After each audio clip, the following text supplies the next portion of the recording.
Hello, all my dear students. I'm Amit Ajmani, your facilitator and your mentor, and I welcome you all to Shri Jendra Rank Zone classes, the pioneer in education. So, students, last lecture we completed up the chapter life processes, and I specifically told you people that it is quite a lengthy chapter, actually consisting of four different sub-chapters called nutrition, respiration, transportation, and excretion. Quite lengthy, lot many important things to do in this chapter related to all these four life processes. And I asked you people to go through all the details, all the things properly and thoroughly, because in today's lecture we'll be discussing the various questions related to this chapter. Related to nutrition, we have already taken up all the questions related to nutrition. Let us see the other questions that are important from this life processes. I hope you all must have studied well, and I hope you all are prepared. And whenever I take up this particular class in which I discuss the questions, I always advise you people to keep your registers and pens with you. I always advise you people to give the answers before I give the answer so as to check your preparation level. You need to correlate whatever answers you have given and whatever I am telling. If they are correct, perfectly fine. If they are not, try to see where you went wrong, and wherever required, please note down the various concepts or the questions where you feel that you are not up to the mark or something new you have encountered, so that you can practice them from your notes. Fine. So I hope you all are ready. Let's start up with the questions of life processes. Starting up with the very first question: what are the products obtained by the anaerobic respiration in plants? We studied about the two types of respiration, aerobic and anaerobic, right? When we talked about anaerobic, we talked about two. First in muscle cells and then in the yeast cells. In muscle cells, the end products were lactic acid and water, and in yeast cells, the end products were ethyl alcohol, that is ethanol and carbon dioxide. So let us see what are the options given to us. Is it lactic acid or energy? No, because it is in the muscle cells.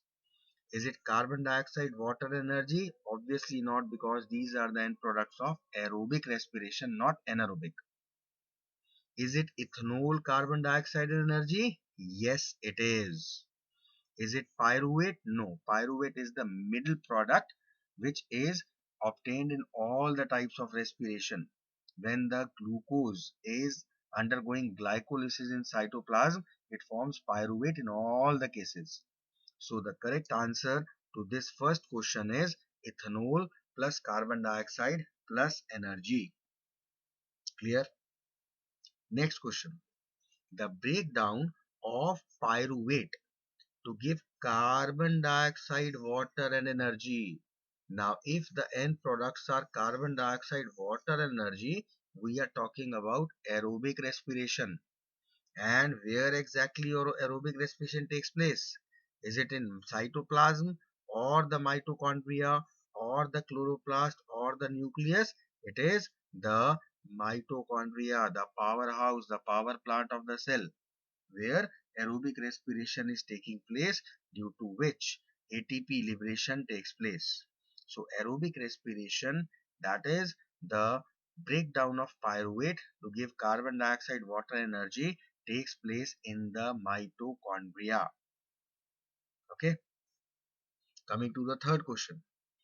Glycolysis process occurs in which part of the cell? Glycolysis occurs in the cytoplasm of the cell. So the very first option is the correct option, that is cytoplasm. Nothing related to respiration occurs in nucleus. In mitochondria, the next step occurs. That is after glycolysis, when the pyruvate is formed.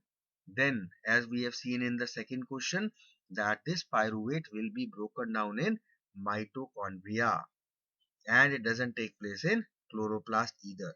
So the correct answer to question number 3 is cytoplasm.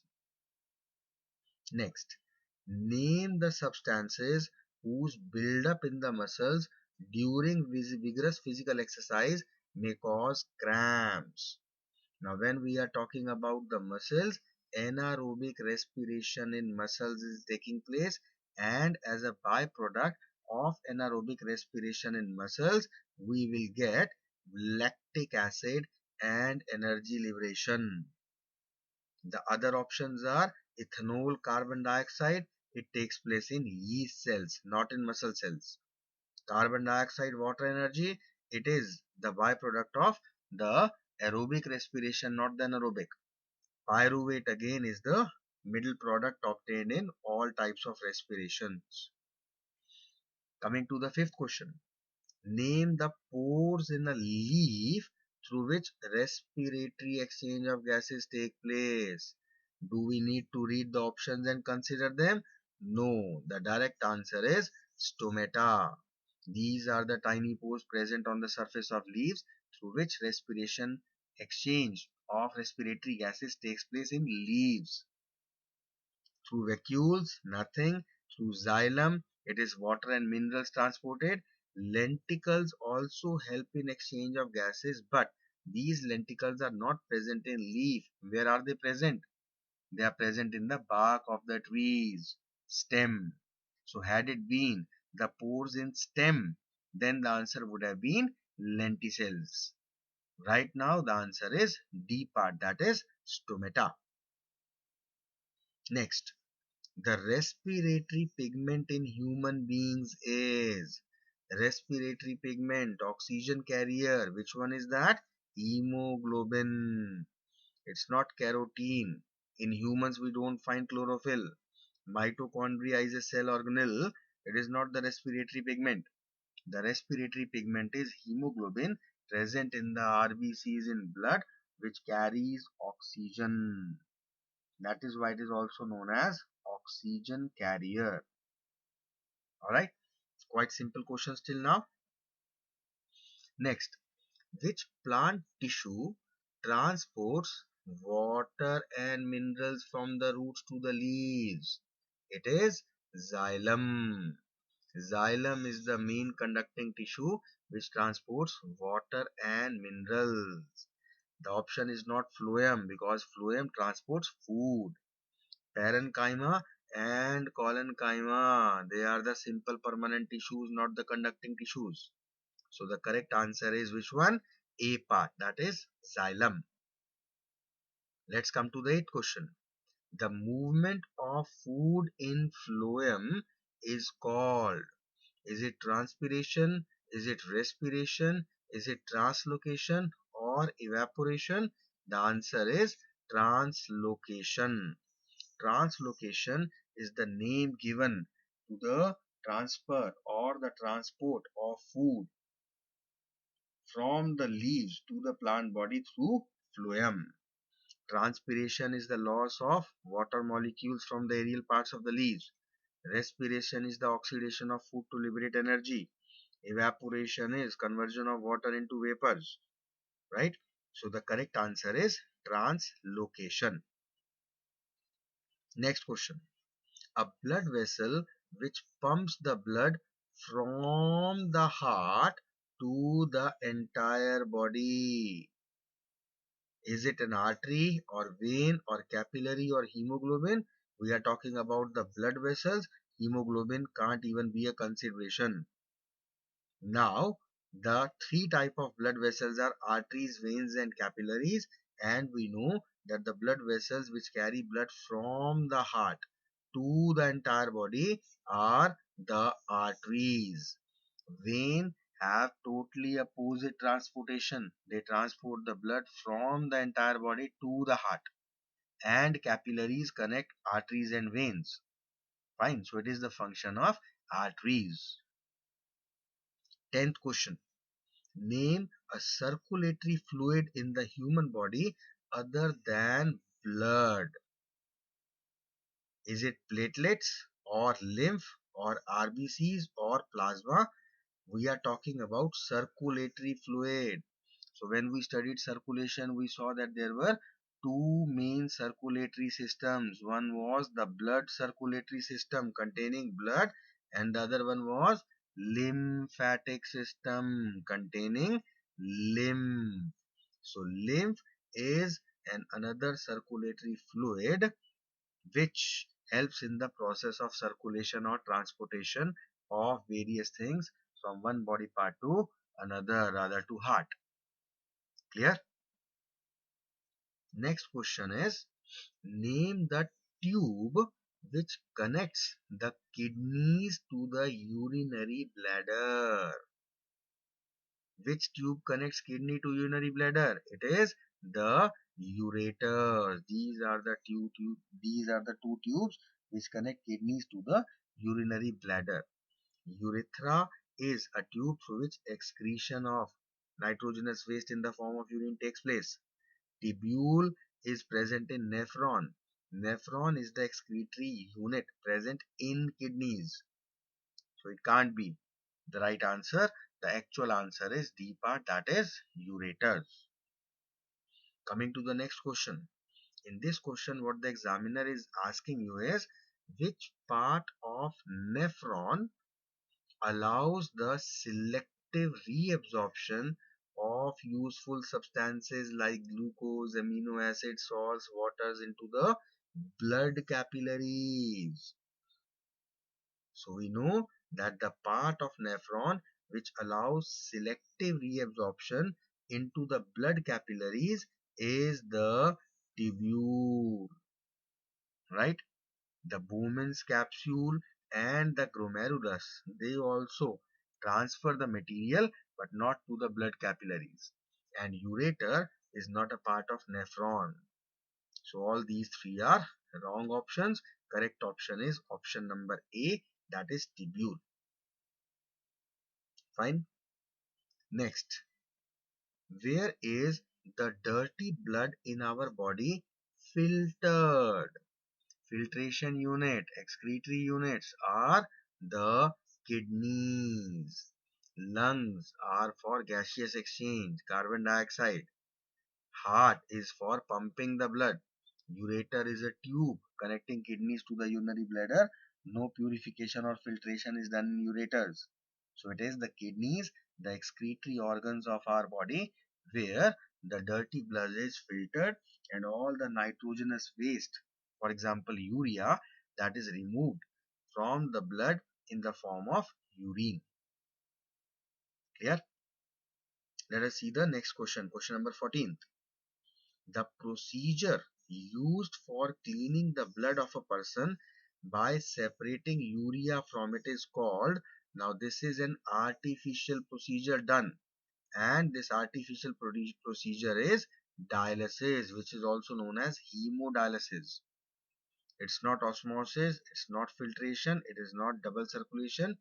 Just in the previous lecture itself only we studied about the whole mechanism of dialysis, that if the kidneys of a person are not working, then in that case this artificial kidney, this is hemodialysis, is done in order to save the person. Clear? 15th question is, which is the correct sequence of body parts in human alimentary canal? Let us see. Mouth. After mouth we have got stomach. After stomach we have got small intestine. After small intestine we have got large intestine. The sequence is perfect till now, but this esophagus, food pipe, this cannot come after large intestine, it is after mouth. So first option becomes incorrect. Second, mouth. After mouth, it's esophagus, perfectly fine. After that, it's stomach, then is small intestine, then is large intestine. Correct option. So B is our correct option. But let us see the other two option also, why they are wrong. Mouth, then stomach, then esophagus. Again, the culprit is esophagus, that is wrongly placed. Mouth, esophagus, stomach. Rightly said. Large intestine, then small intestine. This should have been interchanged. That is why this is also an incorrect option. So what is the correct sequence? B. B is the correct sequence and hence our correct choice. Coming to the next question. Identify the correct path of urine in the human body. Now urine is filtered or made in kidneys. From there it is carried to urinary bladder but through ureter. So ureter should have come forward. This is the wrong option. Urinary bladder can't be. Kidneys, correct. From kidneys they will go to ureter, then to the urinary bladder, not here urethra. Urethra should come later on. So this is also incorrect. So we are left with D option. Let us confirm whether it is correct or not. Kidneys.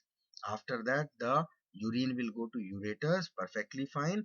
From there, it will be temporarily stored in urinary bladder, and from there, it will be excreted out through urethra. So D is the correct path of urine in the human body. Got it? Coming to the next question. 17th. A gland not associated with the alimentary canal. This we have done previously also in nutrition. The same question was there. The gland which is not associated with alimentary canal. Let us see the options. Liver, pancreas, salivary glands and adrenal glands. It is the adrenal glands which are not associated with digestion or with alimentary canal. Liver secretes bile, so it is associated because bile just reaches the duodenum part of small intestine through common bile duct. Pancreas secrete the pancreatic juice containing the enzymes. Salivary glands, obviously they are associated because they secrete saliva. So it is the adrenal glands which don't have anything to do with digestion. They are important in the control and coordination. Why? Because these adrenal glands, they secrete a hormone that is called adrenaline, emergency hormone of the body. We'll study in control coordination in detail. Right now, just to understand, adrenal gland is not associated with alimentary canal. Okay. Coming to the next question. Which of the following are chiefly digested in the stomach? Now in stomach, first of all, let us try to relate what are the enzymes. Pepsin and gastric lipase.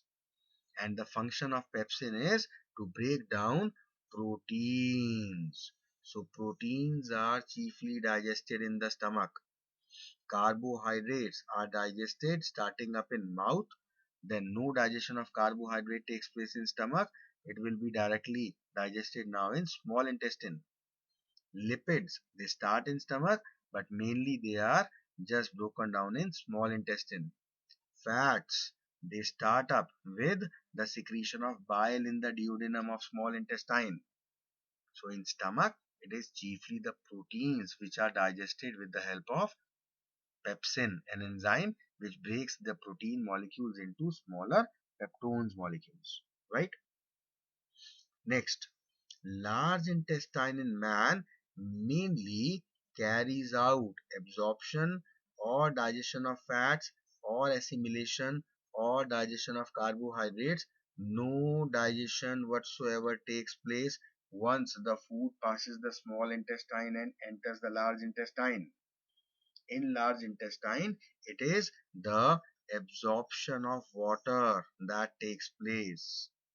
So the correct answer to this question is A, that is absorption. Let us see the 20th question. The fermentation of glucose by yeast normally yields. What exactly the examiner is asking? He is asking the end products of the fermentation of glucose in yeast cells. Now in yeast, anaerobic respiration takes place, and we know that in anaerobic respiration the end products are ethanol, carbon dioxide and energy. Let us see. The first option is alcohol, perfectly fine. Carbon dioxide is also fine, but the energy is 36 ATP, which is wrong. 36 ATP energy is not at all produced in any anaerobic respiration. It is 2 ATPs. So first and second option are incorrect. Whatever the end products given, they are incorrect. Let us see the third option. It is alcohol, carbon dioxide and 2 ATP. Yes, this is the actual end product of the anaerobic respiration in yeast. It is not lactic acid and carbon dioxide and 2 ATP, because lactic acid is produced in muscle cells, not in yeast cells.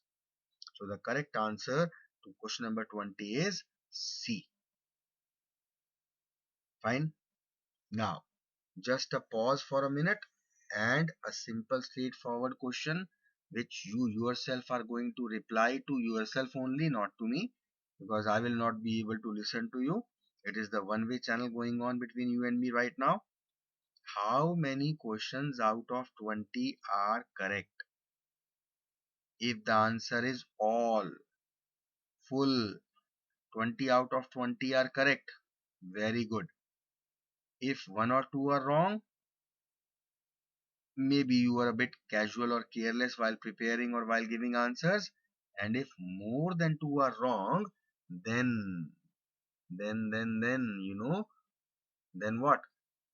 You are not actually as much well prepared as you should have been with this topic. So after every 20 questions, I think it's better you need to have a pause and you need to see and ask yourself, check yourself how many questions were incorrect while you were giving the reply side by side. Clear? So after this honesty, let us come further to the next question. A large quantity of one of these is removed from our body by lungs. Now what is this? Is it carbon dioxide and water, carbon dioxide only, water only, or ammonia? We know the answer is carbon dioxide only, right? Lungs are involved in the exchange of gases and they take in oxygen and they help in the expelling or exhalation of large amount of carbon dioxide. So the correct option is B, that is carbon dioxide only. Next question. In respiration, air passes through. Now we are required to see the options related to the respiratory system. Let us see. Pharynx, then nasal cavity. No. It should be first of all nasal cavity, then pharynx, then larynx is correct. After larynx, it is trachea. Then trachea is broken down or bifurcated into bronchi. Going into the lungs, it goes and divides into bronchioles. Perfectly fine. So B is the correct option. Let us see why the others are not. Nasal cavity should come first, not the larynx. Wrong option. Larynx, pharynx, trachea and lungs. It is also incorrect. First of all, it is pharynx, then larynx. Wrong option. So the correct option is B. Clear? Let us come to the next question. 23rd. A biochemical compound that readily combines with oxygen and distributes it throughout the human body is a biochemical compound readily combining with oxygen. Is it water or urea or hemoglobin or acetylchlorine? Of course it is hemoglobin, because it has a great affinity for oxygen. It carries oxygen with it and it is the respiratory pigment. It is the oxygen carrier of our body. Clear to all? Let us come to the next question. The process in which loss of water takes place in the form of water vapor through stomata. We have done so many times. It is transpiration. It is not transportation. It is not guttation. It is not translocation. Because we know about all, it is the transpiration, loss of water from the surface of leaves, from the aerial parts through stomata. Fine. Next question is, in a closed circulatory system, blood is completely enclosed within vessels or skeleton or heart or sinuses. It is the heart. If it is a closed circulatory system, then the blood will be confined to heart only. So the correct option is B. Next, normal blood pressure systole by diastole is 120 by 80 mmHg. Yes, it is. The first option in itself is the correct option. It is not 160 by 80, not 120 by 60, not 180 by 80. It is 120 by 80 millimeter of mercury. It is the normal blood pressure, right? Next question is, blood pressure is measured by an instrument called sphygmomanometer. When we discuss this topic, I especially told you that this question has been asked many a times. The instrument used to measure blood pressure is called sphygmomanometer, right? B is the correct option. Next question is, which of the following statements is not correct? Let us see. Deoxygenated blood is poured into the right atrium of the heart. This is correct. And who takes it there? Deoxygenated blood carrying to the right atrium. It is carried by the main vein, that is vena cava. Try to revise your concepts also. The excretory units of flatworms are flame cells. Yes, it is also correct statement. Flame cells are the excretory units of flatworms. Human kidney has about 1 million nephridia. No, it is an incorrect statement. Let us see the fourth one. Tracheids and vessels are non-living conducting tissues. Yes, these are the types of xylem, and in xylem we know that it is only xylem parenchyma which is living. Apart from xylem parenchyma, all the rest of the three types of xylem, that is tracheids, vessels and xylem fibers, they were non-living, right? So the incorrect statement among these is C, and that is why it is our correct choice, correct answer. Got it? Coming to the next question. When air is blown from mouth into a test tube containing lime water, the lime water turns milky. Why it turns milky? Due to the presence of course, carbon dioxide. We have been studying since 6th class. Carbon dioxide, it is one of the tests for carbon dioxide, that carbon dioxide turns lime water milky. Fine.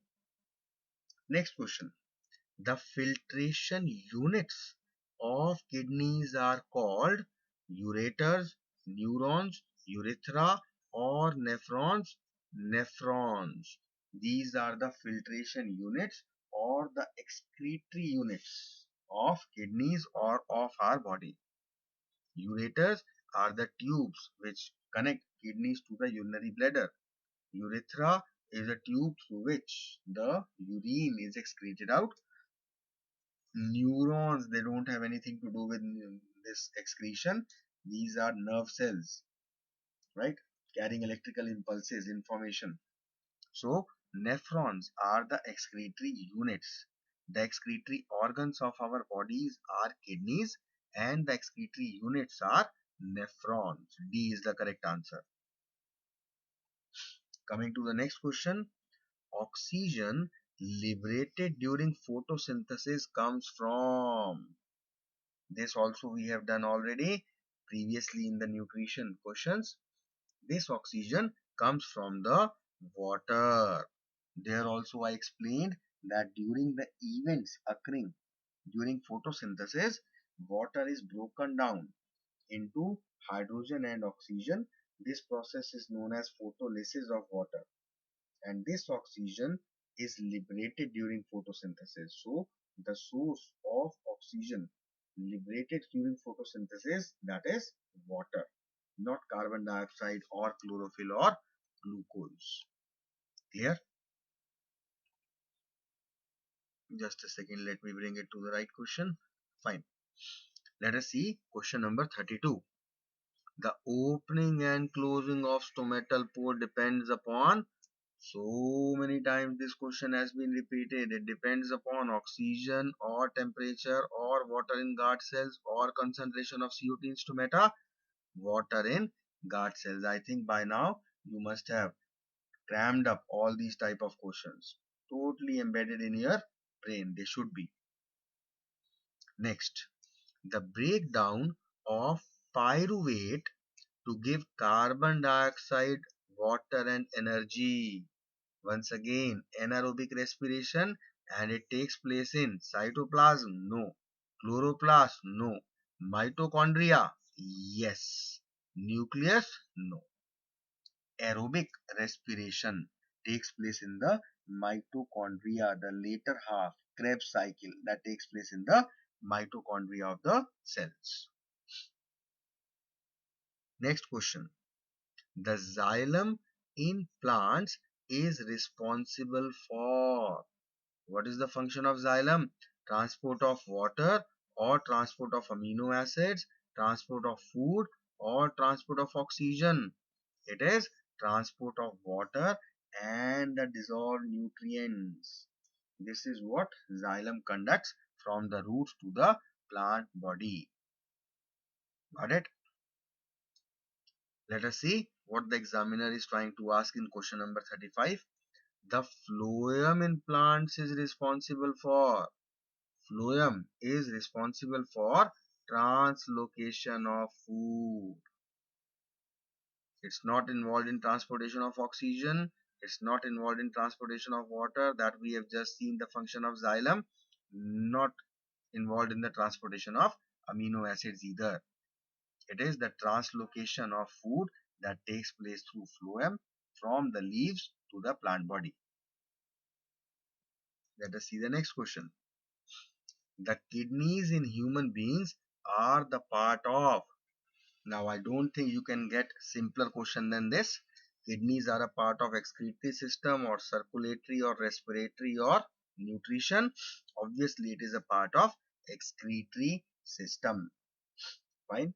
Respiration, lungs, takes place through lungs. Circulatory system, blood vessels and heart. And lymphatic system. Nutrition, all the digestive system. No use of kidneys in all of these. It is basically the part of excretory system. It is the main excretory organ of our body, responsible for removing the nitrogenous waste, urea, in the form of urine.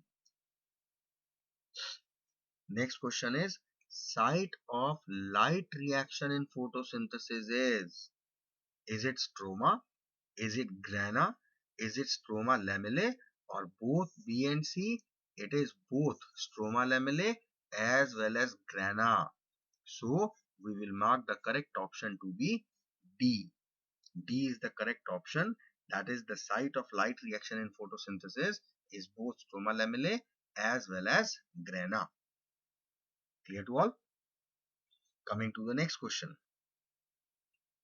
Dark reaction in photosynthesis is dependent on light reaction, is independent of light reaction, occurs only in dark, none of the above.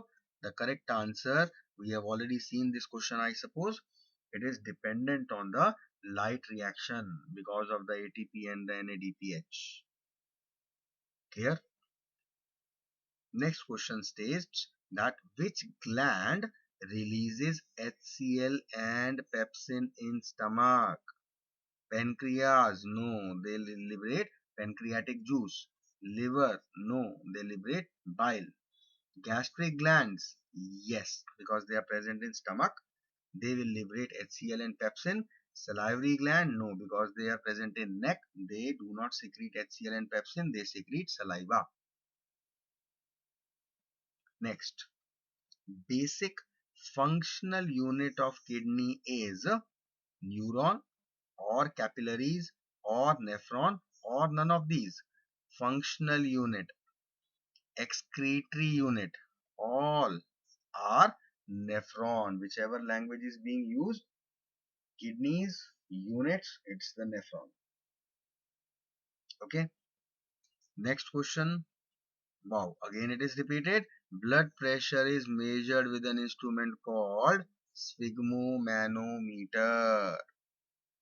Now, actually, at times, you know what, students tend to think, you must also be thinking, sir, why so many questions repeated again and again and you are including it?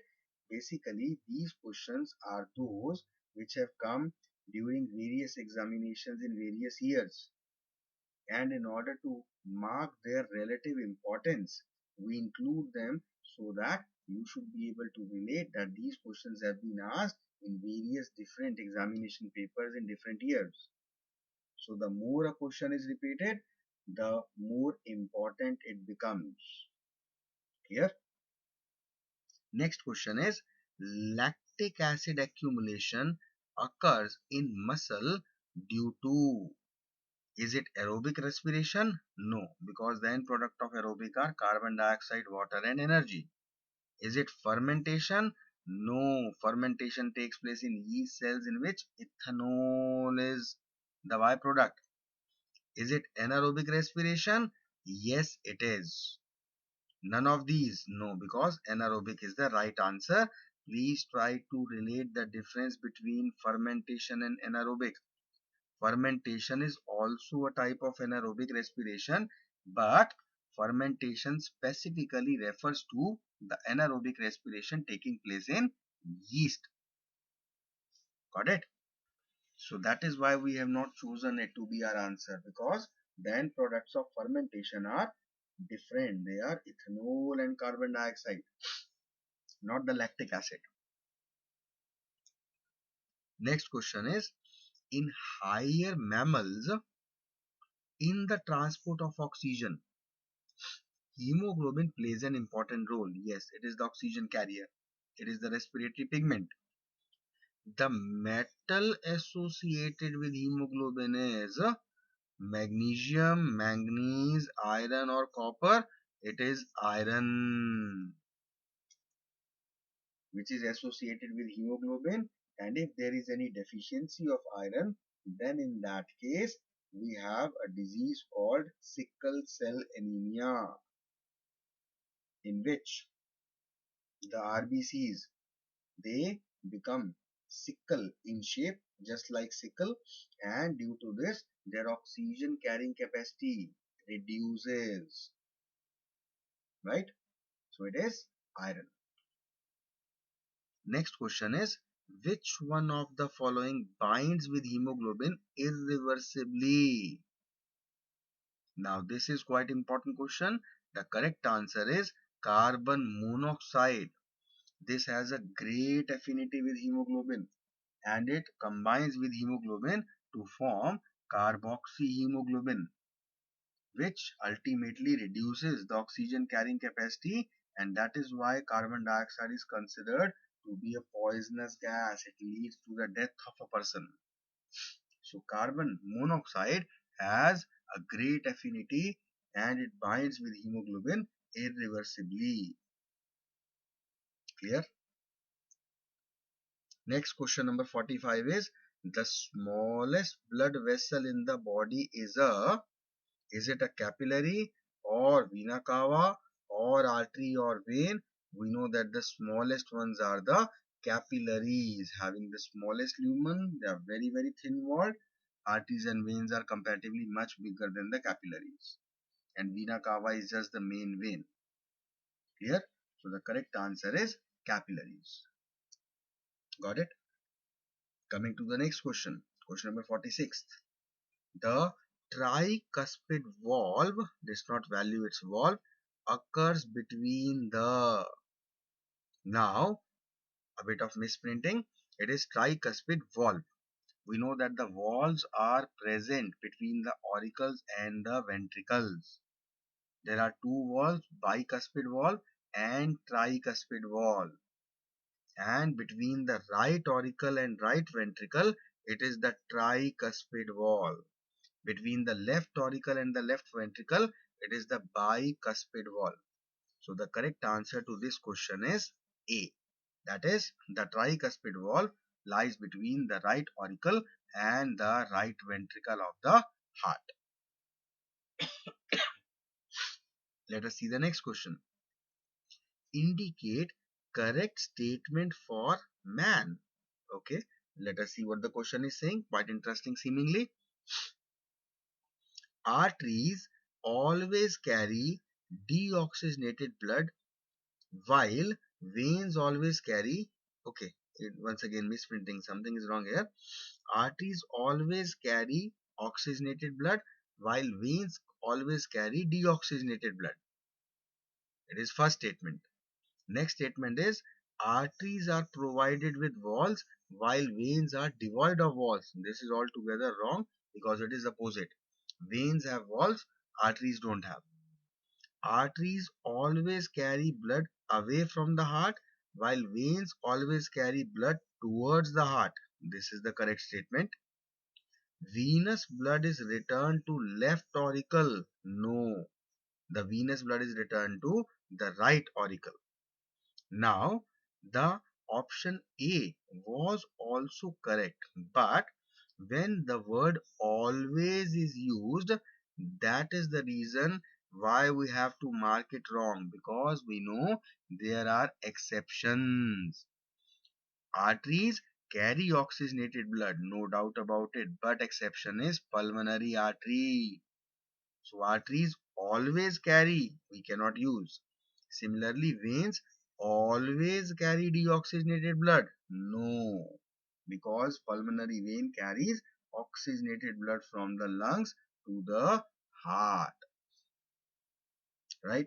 So the correct statement is that arteries will carry blood away from the heart to the body parts, and veins always carry blood from the body part to the heart.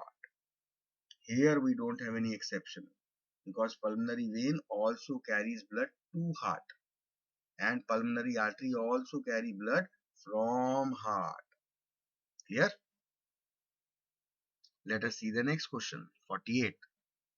The carbohydrates synthesized in the leaves are transported through sieve tubes, most commonly in the form of. Now, these carbohydrates which are synthesized in the leaves are transported through sieve tubes in the form of sucrose, not glucose or triose or soluble starch. The correct answer is sucrose. It is in the form of sucrose that they are transported through sieve tubes. Clear?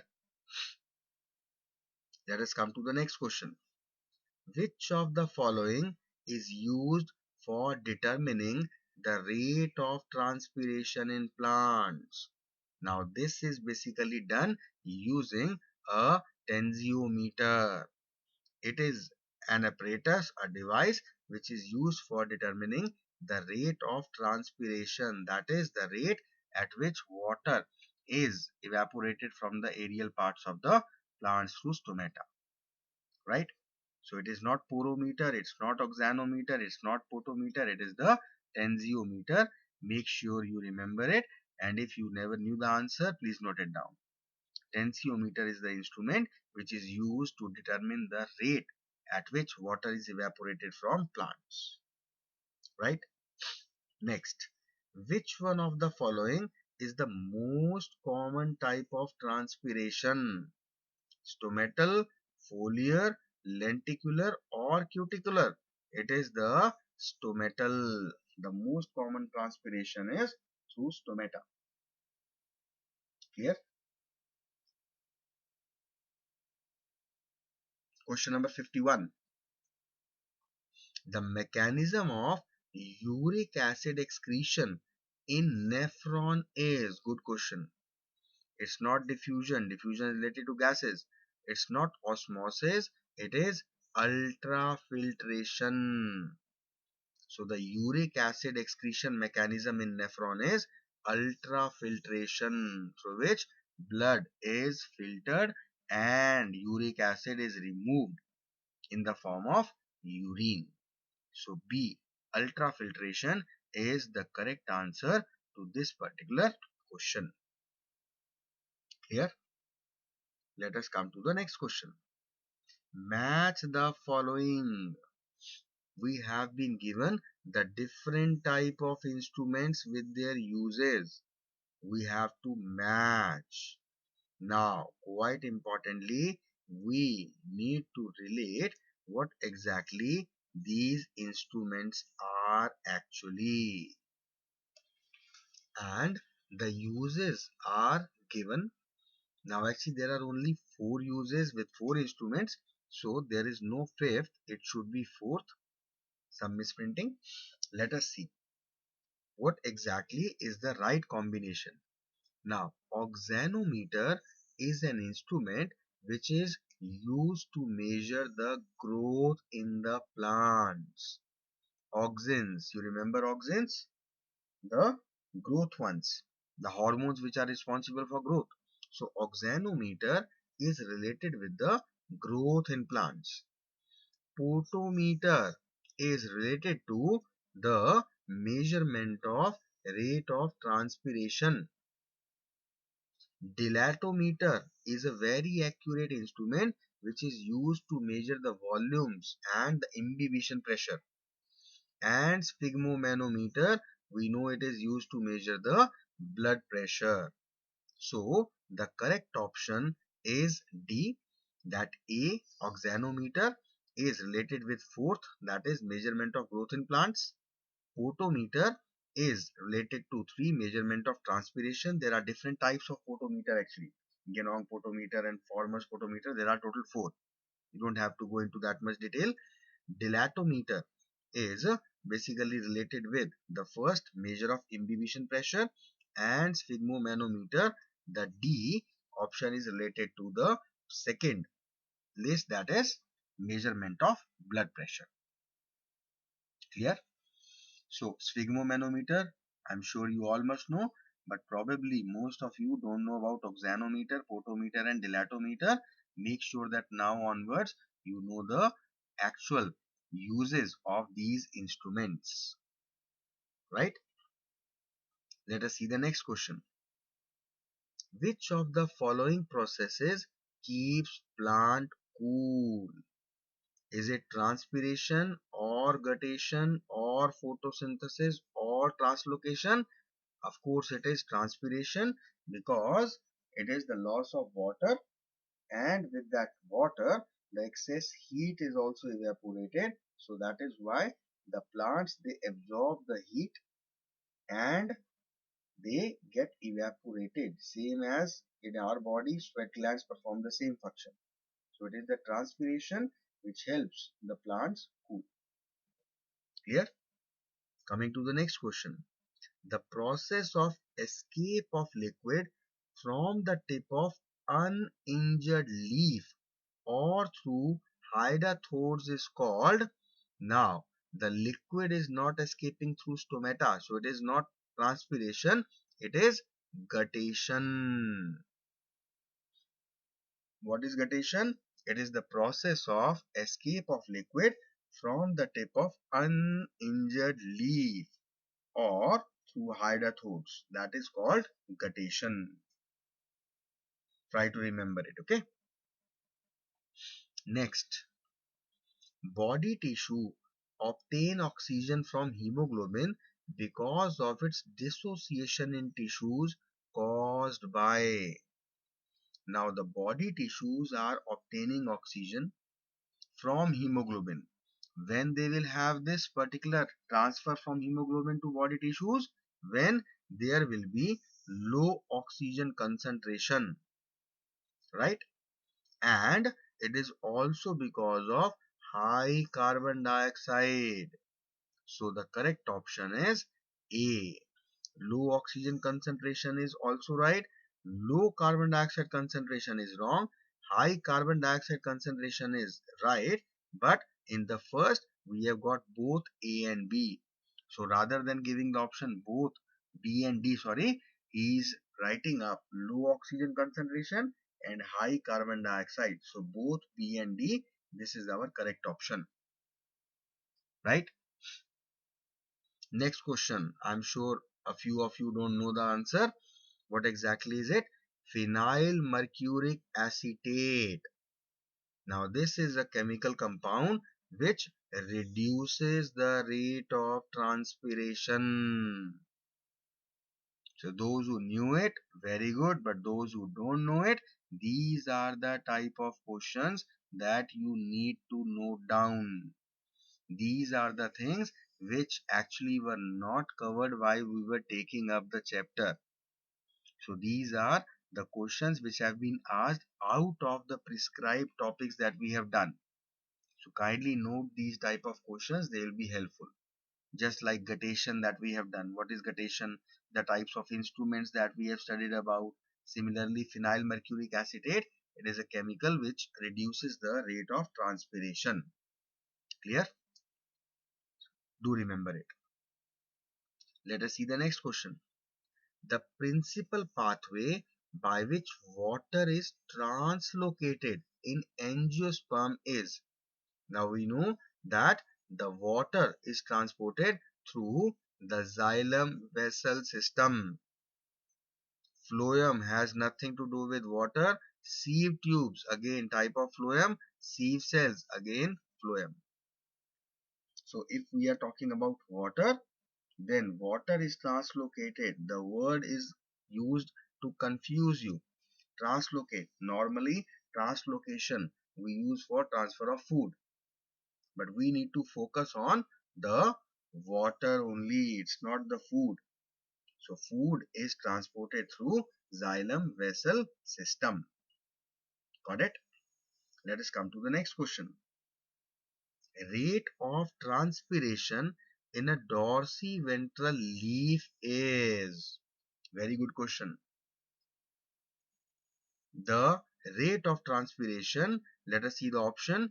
Is it greater at the upper surface or greater at the lower surface or equal at both the surface or none of the above? Quite simple common sense we need to relate that it is a dorsiventral leaf. The sunlight will be falling from above. So the rate of transpiration will be greater at the upper surface of the leaf, not from the lower surface. Clear? Coming to the next question. Now, which one of the following is responsible for guttation? We have seen guttation is loss of water from the uninjured leaves. This is the root pressure which is responsible for guttation. Clear?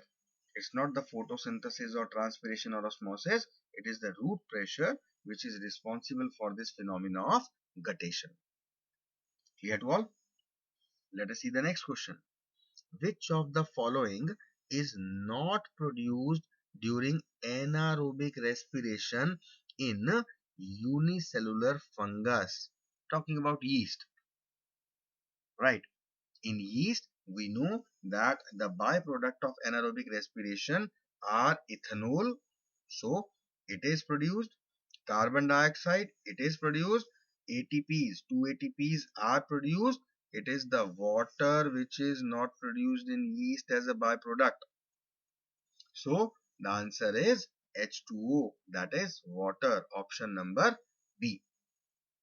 This water is not a byproduct of anaerobic respiration in unicellular fungus, that is yeast. Clear to all?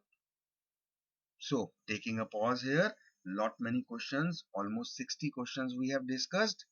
Time to recalculate how many of you have how many correct answers and how many wrong answers. Now, one important thing I would like to mention is, if there is some question or some topic which you had never heard of, which you had never studied, which we didn't discuss while taking up the lectures, the teaching lectures, then it is just a learning process, not an issue, nothing to be worried about, because those were the topics you never studied before. Now you have studied them, you are going to remember from now onwards. Not an issue, right? So if out of 60 you have got 5 or 6 or 7 such type of questions which you have never known before, that is not a concern. But if there are topics which we have studied, if there are questions that we have actually focused on while we were taking up the teaching classes, if there is something which you just left because of being in a hurry or because of your casual attitude, if the questions are wrong because you do not remember them, you know that you have learned them, you have studied them, but right now you are not able to recall them, or if there are wrong questions just because of your wrong interpretation of the question, because you did not observe all the options, then it is a cause of rethought. Getting my point? I repeat, if out of 60 questions you have got 5, 6, 8, 10 wrong answers because you never heard of those topics, those questions, those parts, that is okay. But if your errors are because of some casual attitude, if it is because of your non-learning, if it is because of your learning and forgetting, not able to recall, if it is because you are not able to relate the language of the question, you knew the answer, but you could not get it from the language, and if it is because of the non-observation of all the options and just quickly you gave the answer and then you found out that no, it was a wrong option, then you need to rethink and you need to make some effort in order to correct yourself. Clear? There are a few more questions that we'll be discussing, but first of all, I want you people to make sure that you have understood all these 60 questions. I already mentioned in the beginning of this particular lecture that it is a very long chapter, and therefore obviously there will be many questions related to it. Fine.